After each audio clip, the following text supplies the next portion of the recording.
গরু থেকে জন্ম নিলে গরু হয়ে যায়, ছাগল থেকে জন্ম নিলে ছাগল হয়ে যায়, তবে মানুষ থেকে জন্ম নিলে কি মানুষ হওয়া যায়? মানুষ থেকে জন্ম নিলে মানুষ তৈরি করে নিতে হয়, কারণ মানুষ হচ্ছে সৃষ্টি শ্রেষ্ঠ জীব, আশরাফুল মাখলুকাত। মানুষের আছে বিচার বুদ্ধি বিবেচনা, তাই দিয়ে মানুষকে মানুষ হয়ে নিতে হয়।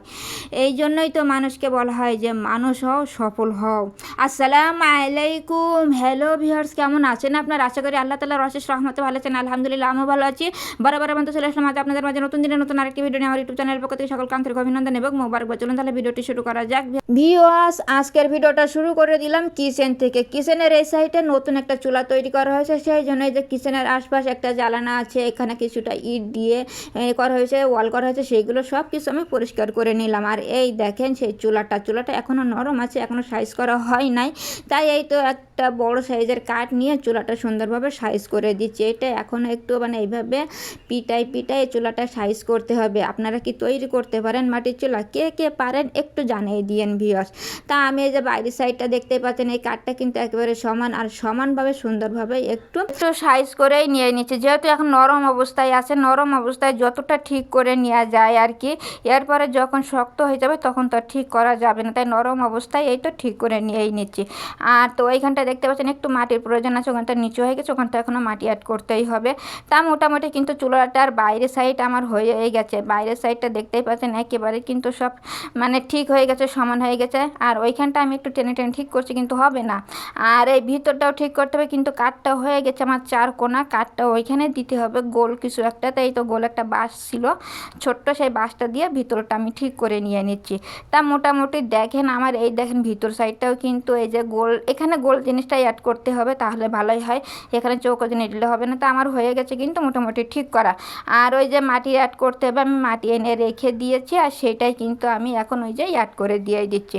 তা আমি মাটিটা দিয়ে এখন এবার চুলাটা সুন্দর করে লেপে ঠিক করে নিয়ে নিব। তো ভিউয়ার্স, আপনারা যারা ভিডিওটা দেখা শুরু করে এই পর্যন্ত চলে এসেছেন কিন্তু লাইকটা দিতে ভুলে গেছেন কিংবা দেন নাই, আপনাদের কাছে আমার একান্তই রিকোয়েস্ট, অবশ্যই কিন্তু লাইকটা দিয়ে আমার ভিডিওটা কন্টিনিউ করবেন, কারণ আপনাদের ছোট্ট একটা লাইকের ভ্যালু আমার কাছে অনেক বেশি। আপনাদের একটা ছোট্ট লাইকেই আমার এই ভিডিওটা আরও অনেকের কাছে পৌঁছাই দিতে পারে, তাই অবশ্যই একটু লাইকটা দিয়ে আমার ভিডিওটা কন্টিনিউ করবেন। আর আপনাদের মহামূল্যবান মন্তব্য, যেটার কারণে আমি সবসময় ইন্সপায়ার্ড হই, প্লিজ সেই মন্তব্যটা দিয়ে আমার একটু নতুন ভিডিও তৈরি করার জন্য ইন্সপায়ার্ড করবেন। তো ভিউয়ার্স, দেখতেই পাচ্ছেন এখানে কিন্তু মাটি আমি পানি দিয়ে মিশাই নিয়ে চলে আসছি। আর ওই যেটা দিয়ে লেপতে হয় ওইটারে আপনারা কি বলেন অবশ্যই কিন্তু একটু কমেন্টে জানিয়ে দেবেন, আমি কিন্তু ওটার নাম জানি না।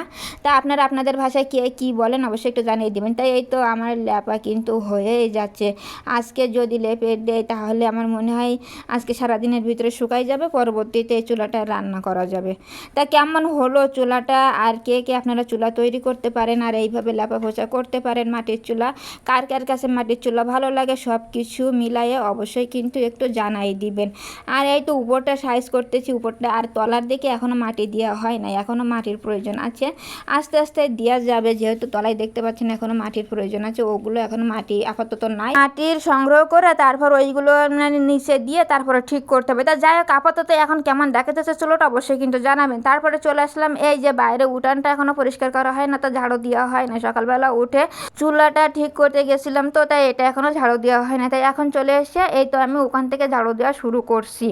তা ভিউয়ার্স, আপনাদের কাছে যদি আমার ভিডিও একটু হলেও ভালো লেগে থাকে তাহলে একটু বন্ধু বান্ধবদের মাঝে শেয়ার করে দিয়ে আমাকে একটু সাপোর্ট দিবেন, কারণ এই প্ল্যাটফর্মে আপনাদের সাপোর্ট, আপনাদের বন্ধুত্ব আমার খুবই প্রয়োজন।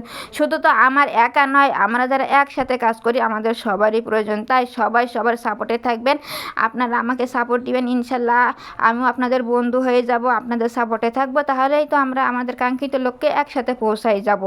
তা দেখতেই পাচ্ছেন বিয়াস, এই তো ওখান থেকে শুরু করে একেবারে শেষ পর্যন্ত ঝাড়ু দিয়ে নিয়ে চলে আসলাম। আর আমাদের এখানে শুধু এই যে উপর থেকে যে গাছ আছে না, পেয়ারার গাছের পাতা, শুধু এইটাই পড়ে, তাছাড়া তেমন কোনো ময়লা হয় না। তাই এই তো সেইগুলোই আমি এখন ঝাড়ু দিয়ে এক জায়গায় করে নিলাম, আর ঝাড়ুটা এখন রেখে দিয়ে দিলাম। তারপর এখানে একটা টুল আছে, টুলটাও একটু ময়লা হয়ে গেছে, ওটা একটু ধোয়ার প্রয়োজন আছে, তাই চলে আসলাম ওটা ধুতে। আর এই প্লাস্টিকের জিনিসের ওই একটাই বেনিফিট যে একটু গুঁড়া সাবান দিয়ে ধুয়ে নিলেই ওটা একবারে নতুন হয়ে যায়। তাই এই তো একটু গুঁড়া সাবান দিয়ে দিলাম, একটু পানি দিয়ে দিলাম, প্রথমেই তো পানি দিয়ে ধুয়ে নিলাম, তারপর গুঁড়া সাবানটা ডিমটা এই তো একটু পানির সাথে মিশিয়ে তারপর একটু হাত দিয়ে ডলা দিচ্ছি, যেহেতু আজকে এটা বেশি ময়লা হয় না, একটু হাত দিয়ে ডলা দিয়ে ধুয়ে ফেললেই ওটা পরিষ্কার হয়ে যাবে। তা যেহেতু হয়েই গেছে, আর এইবার আমি পর্যাপ্ত পরিমাণে পানি দিয়ে সুন্দরভাবে টুলটা ধুয়ে নিচ্ছি। আগে ভিতর সাইডটা ধুয়ে নিচ্ছি, যেহেতু ভিতর সাইডটা ধুলে লাস্টে যদি উপর সাইডটা ধুই তাহলে একেবারেই ক্লিন হয়ে যাবে, তাই সেইটাই করে নিলাম। এই তো মোটামুটি আমার ধোয়া হয়ে গেছে, আর এইটা এখন আমি এক সাইডে রেখে দিয়ে দিলাম। তারপর একটু বাজারটা দেখিয়ে দেই। আজকে আনা হয়েছে অনেকগুলি ট্যাংরা মাছ, আর ট্যাংরা মাছগুলো আমার খুবই পছন্দের। তাই কেমন হলো ট্যাংরা মাছগুলো অবশ্যই কিন্তু জানাবেন, আপনাদের কার কার পছন্দ সেটাও কিন্তু জানাতে পারেন। আরও আনা হয়েছে টমেটো আর আলু, আনা হয়েছে অনেকগুলি, কিন্তু এইগুলো আজকে রান্না করা হবে, তাই সেইগুলো নিয়ে চলে আসলাম। আর এইগুলো আনার একটা রিজন আছে, সেটা হলো এইগুলো এখন ধোবো, সেই জন্য নিয়ে চলে আসলাম। ওইগুলো কাটা বাছা করা হবে আর এইগুলোই রান্না করা হবে, সেই জন্য তো প্রথমে বালতিতে পানি লোড হতে দিয়েছিলাম। আর ওই তো টমেটো আর আলুগুলো দিয়ে সুন্দর করে ধুয়ে নিলাম। টমেটোগুলো যেহেতু ওপরে ভাসছিল, টমেটোগুলো আগে ধুলাম, আর তলায় আলুগুলো পড়ছিল, তলার থেকে আলুগুলো উঠায় ধুয়ে নিয়ে নিলাম। আর এখন একটু এটা ট্যাপের পানি দিয়ে ফাইনাল ধুয়ে নিয়ে নিব। তাই এইটা মোটামুটি আমার ধোয়া গেছে, কাটা বাছাও এইবারে করে নিয়ে না। আর এখন কিন্তু চলে আসলাম একেবারে সরাসরি রান্নায়। ওই যে ট্যাংরা মাছগুলো ছিল না, ওখান থেকে যতটা লাগবে ততটা নিয়ে কিন্তু যে ফ্রাই প্যানে দেওয়া হয়েছে, যেহেতু তেলগুলো অতিরিক্ত হিট হয়ে গেছে তাই ভেজে নিলাম। আর এখানে কিন্তু মশলাটা কষানো হয়ে গেছে, আর এখানে আলুগুলো অ্যাড করে দেওয়া হচ্ছে। বুঝতেই পারতেছেন, দেখালাম তো টমেটোই রান্না করা হবে, তাই তো টমেটোর আলুগুলো তো প্রথমে কষাতেই হয়, সেই জন্য তো টমেটোর আলুগুলো সুন্দরভাবে এই তো কষাই নিয়ে নিলাম। আর এখন আবার একটু ঢেকে দিয়ে দিব, তাই এই তো ঢেকেই দিয়ে দিলাম। আর এখন দেখেন একেবারে হয়ে গেছে, আর এখন কিন্তু পরিমাণ মতো পানিগুলো অ্যাড করে দিয়ে দিলাম।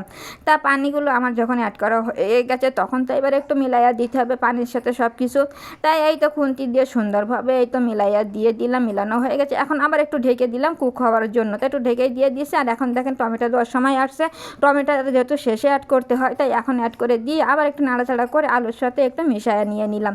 এই তো আবার কিছুক্ষণ কুক করতে হবে, তা কুক করতে হবে তখন একটু ঢেকেই দিয়ে দেই, তাই এই তো একটু ঢেকেই দিয়ে দিলাম। আর এবার কিন্তু মাছ দেওয়ার প্রপার টাইম আসছে। আর এই যে মাছগুলো একটু আগে ভেজে রাখছিলাম, তো সেই মাছগুলো কিন্তু এখন একে একে আমি অ্যাড করে দিয়ে দিলাম। তো এই যে আমার মাছগুলো কিন্তু মোটামুটি অ্যাড করা হয়ে গেছে, আর এখন সমস্ত জায়গায় দিয়ে দিলাম। আর এবার ঢেকে আর একটু কুক করলাম, তাই তো একটু ঢেকে দিলাম। কিছুক্ষণ পরে হয়ে গেল এই তো ফাইনাল লুকটা। তা ভিউয়ার্স, কেমন হলো রান্নাটা? আর আপনারা কে কে ট্যাংরা মাছ, টমেটো এইগুলো পছন্দ করেন অবশ্যই কিন্তু জানাবেন। রান্নাটা কেমন হলো সেটাও কিন্তু জানাতে একেবারেই ভুল করবেন না। তাই এটা কিন্তু ভালোই হয়েছিল, যেহেতু খাওয়ার পরে ভয় দিচ্ছি তো সেজন্য বলতে পারলাম। তাই এই রেসিপিটা রেখে দিয়ে দিলাম। প্রথমটা দেখানো শেষ, চলে আসলাম দ্বিতীয় রেসিপির জন্য কিছুটা আলু কুচানো হয়েছে। আর এখানে দেখেন মশলা পানিটা একেবারে হিট হয়ে গেছে, আর তারই উপরে কিন্তু অ্যাড করে দিলাম এই যে সেই আলু কুচানোগুলো এখন অ্যাড করে দিচ্ছি। আলু কুচানো যখন তো অ্যাড করা হয়ে গেছে, এখন তো একটু নাড়াচাড়া করতেই হবে, তাই তো এই তো নাড়াচাড়া করে একটু মিশিয়ে নিয়ে নিলাম। তা মিশানো হয়ে গেছে, আর এখন কি করতেছি, এখন একটু ওই যে মাছের ডিম ছিল সেইগুলো এখন অ্যাড করে দিয়ে দিলাম। মাছের ডিমটা আলুটা একসাথে এখন একটু সিদ্ধ হয়ে যাক, তাই এই তো নাড়াচাড়া করে সব এখন মিশিয়ে নিয়ে নিলাম। নিয়ে এখন আবার একটু ঢেকে কিছুক্ষণ কুক করা হোক, তাই যে ঢেকে দিয়ে দিলাম। আর এখন দেখেন যে পেঁয়াজ রসুনটা কিন্তু কালারটা চেঞ্জ হয়ে আসছে, তার উপরে কিন্তু ওই যে আলু আর মাছের ডিম যেটা সিদ্ধ করা হয়েছিল সেটা কিন্তু এখন অ্যাড করে দিয়েই দিলাম। দিয়ে এইবার এইটা অনেকক্ষণ যাবৎ ভাজতে হবে। মাছের ডিমটা অনেকক্ষণ যাবৎ ভাজতে হয়, তাহলে যে মাছের ডিমের যেটা গন্ধ থাকে সেটা আর থাকবে না। আর এমনি ভাজি তো বেশিক্ষণ যাবৎ ভাজতেই হয়, যতক্ষণ পর্যন্ত তেলটা শুক না করে ততক্ষণ পর্যন্ত তো নাড়াচাড়া করে ভাজতেই হয়। তা সেটাই করে নিলাম। মোটামুটি এই তো ভাজা হয়ে গেছে, এবার একটু ফাইনাল লুকটা আপনাদের দেখিয়ে দেই। এই দেখেন মাশাআল্লাহ কত সুন্দর হয়েছে মাছের ডিম। আর মাছের ডিম এটা তো আমার অনেক ফেভারিট, আপনাদের কি ফেভারিট সেটা কিন্তু অবশ্যই জানাতে পারেন। তা কেমন হলো এই মাছের ডিমের রেসিপিটা অবশ্যই জানাবেন। তা আজকের মতো বিদায় নিয়ে নিলাম, আজ এই পর্যন্তই। আল্লাহ হাফেজ, আসসালামু আলাইকুম।